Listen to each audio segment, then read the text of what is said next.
लेकर कई आपत्तियां और उसको लेकर हम ये चर्चा कर रहे हैं, लेकिन एक बात जो यहां ध्यान में रखनी चाहिए कि कई ऐसे मुल्क हैं जिनका जिक्र अब मैं करने जा रही हूं, और सैयद रिजवान जी मैं उसी पर आपसे बात भी करूंगी। अभी आपने मौलाना अली कादरी को सुना, उन्होंने कहा ये कानून लागू ही नहीं हो सकता हमारे मुल्क में, लेकिन फ्रांस जहां यूनिफॉर्म सिविल कोड लागू है, ब्रिटेन में इंग्लिश कॉमन लॉ है, अमेरिका में केंद्रीय स्तर पर कॉमन लॉ सिस्टम है, ऑस्ट्रेलिया में है यही law, Germany civil law system है, उज्बेकिस्तान में सिविल लॉ सिस्टम है। ऐसा क्या है इन मुल्कों में जो हमारे मुल्क में नहीं है कि यहां लागू नहीं हो पाएगा? जी थैंक यू। बहुत देर से मैं बैठा था, जब तक आप मेरे पास नहीं आएंगी मैं नहीं बोलूंगा, पर जब मैं बोलूं खुदा के वास्ते कोई बीच में ना बोले।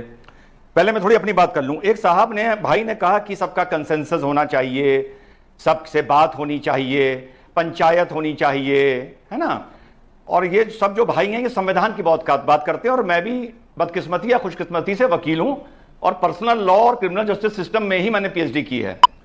तो मेरे भाई से मैं इतना कहना चाहता हूं आपके जरिए कि हमारे देश में कानून बनाने के लिए किताबों में रिफरेंडम और कंसेंसस नाम के शब्द नहीं आए हैं। काश मेरे भाई वकील होते तो मेरी बात अच्छी तरह समझते हैं। ठीक है, एक कानून बनने की प्रक्रिया है, सरकार चुनी जाती है, उसको लॉ मेकर्स बोला जाता है, स्टेट सब्जेक्ट पे लेजिस्लेचर बनाता है, सेंटर में पार्लियामेंट बनाता है, वोटिंग होती है।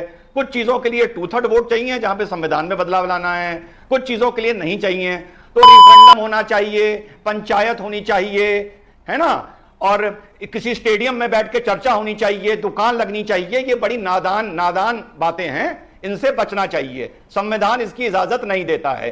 अगर किसी कानून से परेशानी है, चुनाव जीतो, कानून बदल दो, पहली बात। दूसरी बात, हिंदुस्तान में आप लोग सब भूल रहे हैं कि भाई यूसीसी तो ऑलरेडी है। यूनिफॉर्म यूसीसी दो तरीके का है, यूनिफॉर्म क्रिमिनल कोड और यूनिफॉर्म सिविल कोड। अब क्रिमिनल कोड में चोरी करने पर हाथ काटा जाता है, बलात्कार करने पर गला काटा जाता है, तो वहां पर सब खुश हैं यूनिफॉर्म क्रिमिनल कोड से। आज तक 70 साल में कोई मुसलमान सुप्रीम कोर्ट यह कहने नहीं गया कि अगर 2 लोग चोरी करते पकड़े जाएं जिसमें एक हिंदू हो एक मुसलमान, तो भाई हिंदू को 6 महीने की सजा दे देना, लेकिन मुसलमान का हाथ काट देना। ऐसी कोई पिटीशन हुई? नहीं हुई, क्योंकि दिल में चोर है, दिल में जहर है। जहां पर इस्लाम की बांसुरी बजानी है वहां बांसुरी बजाएंगे, जहां बांसुरी पीछे छुपानी है वहां पीछे छुपाएंगे। तो यूनिफॉर्म क्रिमिनल कोड ऑलरेडी है। अब आती है बात, किसी ने कहा कि ड्राफ्ट नहीं हो पा रहा। ड्राफ्ट तो आए, ट्रिपल तलाक का ड्राफ्ट आया, सीए का ड्राफ्ट आया, इस दोनों के ड्राफ्ट आए।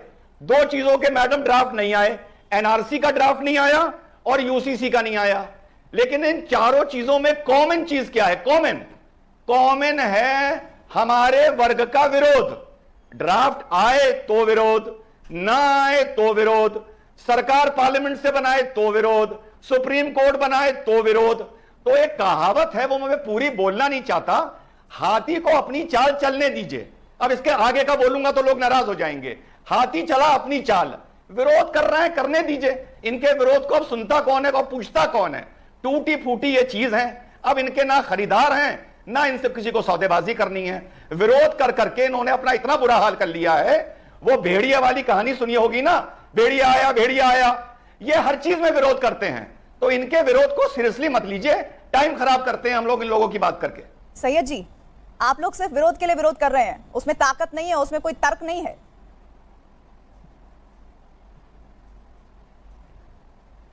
सैयद अब्बास जी मुझसे पूछा सवाल आपसे है कि सर वो ये कह रहे हैं कि इतना ही आपको ऐतराज है तो आप सत्ता में आइए और पलट दीजिए उन नियम कायदों को जिनके बारे में चर्चाएं हो रही हैं, उन चर्चाओं को भी मत होने दीजिए। लेकिन आइए तो सही, विरोध के लिए से विरोध करते हैं आप लोग।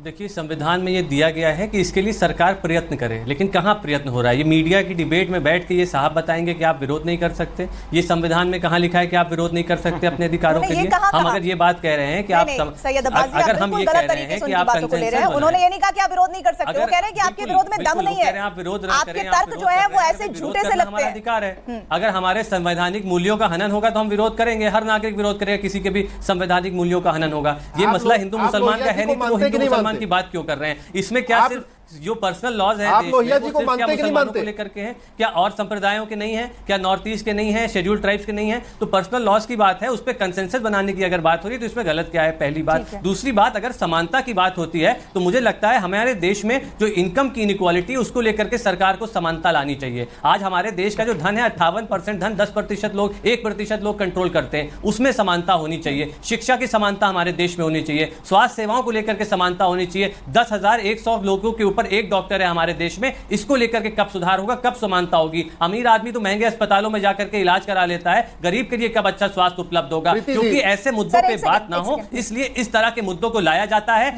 ताकि जनता का ध्यान भटके और जनता असल मुद्दों पे बात ना करे। चलिए इस बात को सीधे सैयद अब्बास शहजाद से जवाब ले लेते हैं। शहजाद, कंसेंसस की वो बात कह रहे हैं और वो ये कह रहे हैं कि अगर आपको समान चीजें करनी है तो शिक्षा के क्षेत्र में कीजिए, हेल्थ के क्षेत्र में कीजिए, अर्थ के क्षेत्र में कीजिए। अमीर अमीर हो रहा है, गरीब गरीब हो रहा है, इस पर एक सहमति बननी चाहिए। ये मुद्दे हैं और ये तो ध्यान भटकाने वाले मुद्दे हैं। सबसे पहले प्रीति जी, यहां पर बार बार नागा, मीजो, नॉर्थ ईस्ट की बात हुई, पर आज जो पत्र लिखा गया है, क्या वो all India Naga law board ने लिखा है, all India Mizo law board ने लिखा है, क्या all India Hindu law board ने लिखा है? ये पत्र किसने लिखा है? All India Muslim personal law board ने। मेरी बात सुनिए। दूसरी बात, नहीं, मैंने किसी के बीच में नहीं बोला। मैं चाहता हूं कि मेरी भी बात को सम्मान तरीके से सम्मानपूर्वक सुना जाए, वरना अगर मैं नहीं सुननी है बात तो मैं चुप रहूंगा। मैं 20 मिनट चुप ही रहा हूं। बहुत शुक्रिया आपका। दूसरी बात, जो संवैधानिक सिद्धांत होते हैं और संवैधानिक अधिकार होता है, उस पर चर्चा नहीं होती।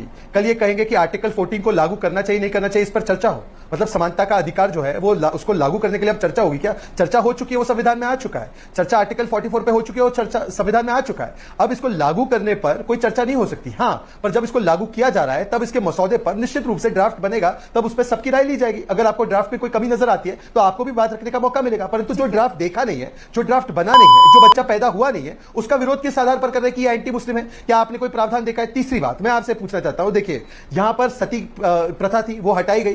क्या आज जनमत संग्रह करा जाए क्या कि सती प्रथा होनी चाहिए, नहीं होनी चाहिए? एक कुरीति है, वो कुरीति को जाना ही है। ये बार बार तर्क क्यों दिया जाता है कि अगर महिलाओं को, नहीं सुन लीजिए, महिलाओं को समान अधिकार मिलेगा तलाक पर, महिलाओं को समान अधिकार मिलेगा विरासत में, तो इससे किसी की बेरोजगारी और महंगाई पर क्या असर पड़ेगा? ये बार बार जब महिला अधिकारों की बात होती है तभी इनको क्यों याद आता है शिक्षा होना चाहिए? वो कह रहे हैं कि इस कानून के बाद भी महिलाओं को बहुत दिक्कतें हैं जो देख नहीं रही है ये सरकार। अच्छा, मुझे एक बात बताइए, उज्ज्वला योजना में आपके पास, हाँ नहीं, आज अगर आप शौचालय योजना, मुद्रा योजना, उज्ज्वला योजना, तमाम ये सारी योजनाएं उठा लीजिए तो उसमें हर एक स्कीम में 20 से 25 से 30% हिस्सेदारी मुस्लिम महिलाओं की और माइनॉरिटी महिलाओं की है। आज मुस्लिम महिलाओं का ड्रॉप आउट रेट 70% हुआ करता था, स्कूल ड्रॉप आउट रेट, आज वो 32% हो गया। इसकी बात वो कभी करेंगे नहीं। परंतु आज जब महिलाओं के अधिकारों की सशक्तिकरण की, मैं एक सवाल पूछना चाहता हूं, निकाह हलाला जारी रहेगा, इससे क्या, अगर निकाह हलाला हटा दिया जाएगा तो बेरोजगारी बढ़ जाएगी क्या? अगर 4 शादियों के बदले सभी लोगों को एक शादी का अधिकार मिलेगा तो इससे बेरोजगारी बढ़ जाएगी क्या? मतलब ये कुतर्क की बातें हैं। महिलाओं को अपने अधिकारों से वंचित कैसे रखा जाए, इसके लिए इस प्रकार की दलीलें दी जाती है। मैं सिर्फ आखिरी बात ये पूछना चाहता हूं, अगर तमाम महिलाओं को तलाक होने पर समान अधिकार मिले, कि सभी के पास अधिकार हो, तलाक होने पर उनके पास कुछ अधिकार हो, इससे बेरोजगारी या बाकी जो चीजें हैं उस पर कैसे असर पड़ता है, ये मुझे समझा दे कोई। चलिए इसी पे जवाब ले लेते हैं।